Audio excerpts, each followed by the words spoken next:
Kia ora koutou katoa. Good afternoon.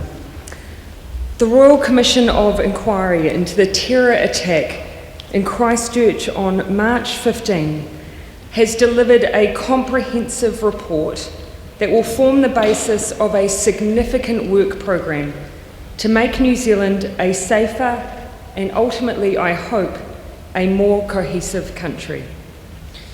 When we set up the inquiry, I said I wanted no stone left unturned to find out how the March 15 attack happened, what could have been done to stop it, and how we can keep New Zealanders safe. Today we have answers. On the matters of how the attack occurred and what could have been done to stop it, the Commission found no failures within any government agencies that would have allowed the terrorist planning and preparation to be detected. But they did identify many lessons to be learnt and significant areas that require change. There are two in particular I wish to highlight. The first are the failings within the firearms licensing regime. Commissioner Costa will speak to these directly at the conclusion of my remarks. The second area relates to our security and intelligence agencies. For many years, the Muslim community has raised concerns over the disproportionate scrutiny by security and intelligence agencies. As one member of the community put it to me recently, they could only assume that same level of scrutiny was being applied to those who may have posed a threat to their security. The report confirms that there was, quote, inappropriate concentration of resources. The report specifically notes that before 2018, the concentration of resources was not based on an informed assessment of the threats of terrorism associated with other ideologies. While the Commission made no findings that these issues would have stopped the attack, these were failings nonetheless, and for that, on behalf of the government, I apologise. In addition, the report also discusses the permissive firearms regime that persisted in New Zealand for many decades. It talks about the Thorpe Report in the 1990s and that deficiencies in the firearms licensing system had been recognised in a number of reports and reviews. Despite that, changes were not made until after March 15, and for that we must take responsibility.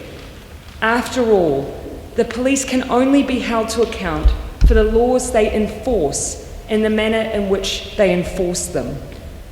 The fact that the first thing we moved on in the aftermath of March 15 was our gun laws speaks to how important we believe change in this area was.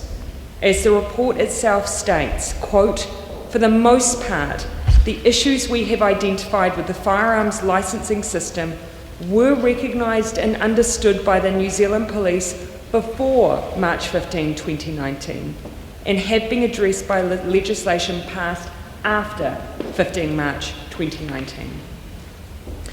Ultimately, this roughly 800-page report can be distilled into one simple premise.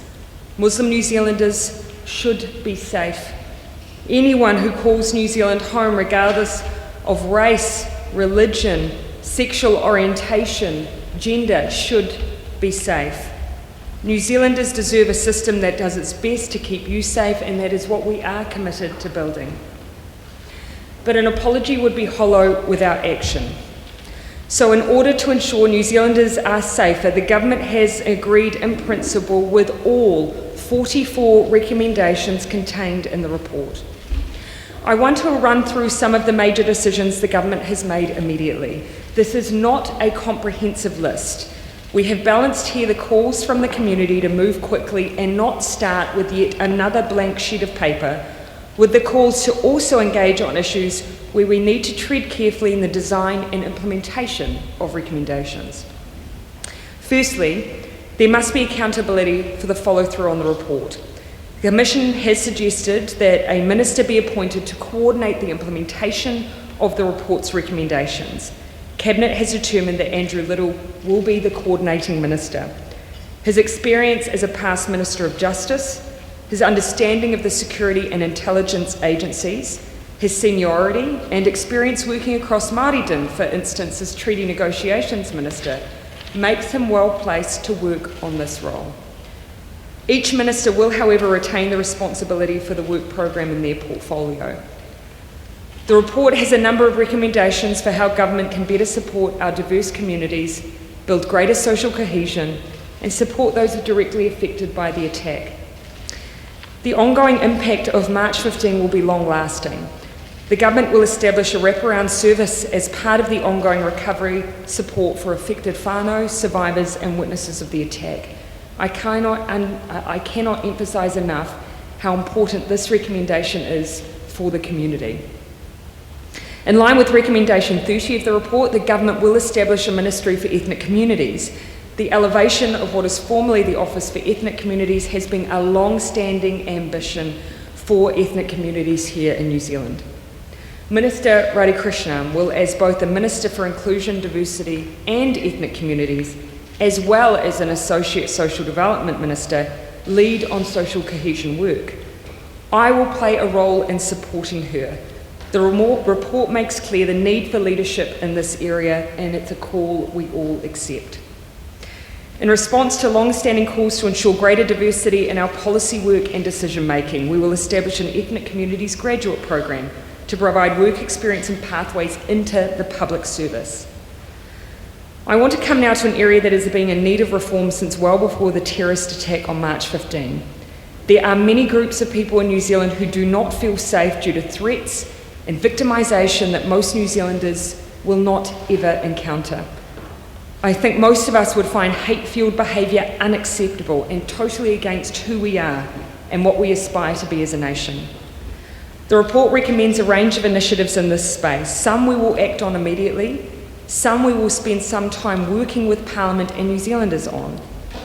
We will establish the New Zealand Police Programme, Te Rāranga, the Weave, to make improvements to police frontline practice to identify, record and manage hate crime and deliver a service that is more responsive to victims. We'll also increase the capacity of the Human Rights Commission by increasing the funding so they can develop a team of highly skilled individuals who can provide mediation, facilitate conversations, or be more proactive in exercising the Commission's inquiry function. We also propose to continue our work to update our current hate speech legislation. We are conscious there are a range of views on this issue. We will be undertaking consultation with community groups and parties from across Parliament to test these proposals before bringing forward legislative change. I do want to emphasise, though, these are issues that are long-standing. They predate March 15, and they affect many members of the community, including our LGBTIQ community and different and diverse religions. We will take time to get it right. There are also a number of recommendations to strengthen our counter-terrorism laws and operations. We will be progressing amendments to the Terrorism Suppression Act that, amongst a number of changes, creates a new offence to criminalise planning or preparation for a terrorist act. This was an issue raised with us when we became a new government before March 15, and we instigated policy work at that time. We'll now look to complete that with changes to the law. Creating a new offence to more clearly criminalise terrorist weapons and combat training. Creating a new offence for international travel with the intention to carry out terrorist activities.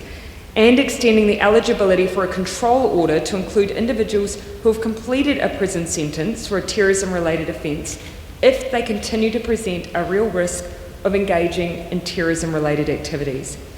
As I've said, many of these issues we've been working on for some time, and the report notes that. New Zealand will also sign up to the Budapest Convention on Cybercrime, an international treaty seeking to address internet and computer crime by aligning nations' laws, facilitating information sharing on current threats, and sharing best practice.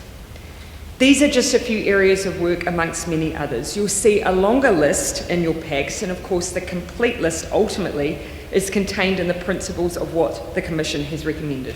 In particular, there are machinery of government changes noted around our security and intelligence agencies, which we will be looking to implement. From here, a multi-agency response steering group has been set up to provide a report to government in the first quarter of 2021. That will include an implementation roadmap for the report's recommendations, and we'll keep you updated as we work through that roadmap. Before concluding, I want to remark briefly on the role of social media. You'll be aware of the work we did in the aftermath of the attack to address some of these issues. That work is not complete. For me, the report only further reinforced the need to continue.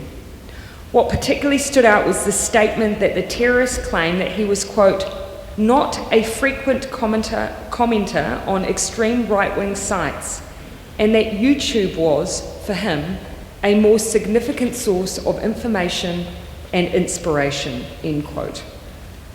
This is a point I plan to make directly to the leadership of YouTube.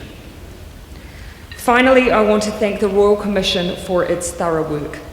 It has been a massive undertaking, and the result will help strengthen New Zealand's counter-terrorism system as well as enhance cohesion across our communities. As many of you in this room, and indeed our community will find, it is a very difficult 800 pages to read. I can only imagine what it was like to assemble. But I want to leave my final words for the Muslim community. Thank you for the part that you have played in ensuring this Royal Commission was comprehensive and contains practical actions that can now be put in place to protect and care for and look after everyone. In the wake of such pain, I know that has been one of your goals. Now, it is up to all of us to make that a reality. I'll now hand over to Commissioner Costa, who will be followed by Rebecca Kitteridge. We'll then be happy to take your questions, and when I return, we'll start with questions from Christchurch. Commissioner Costa.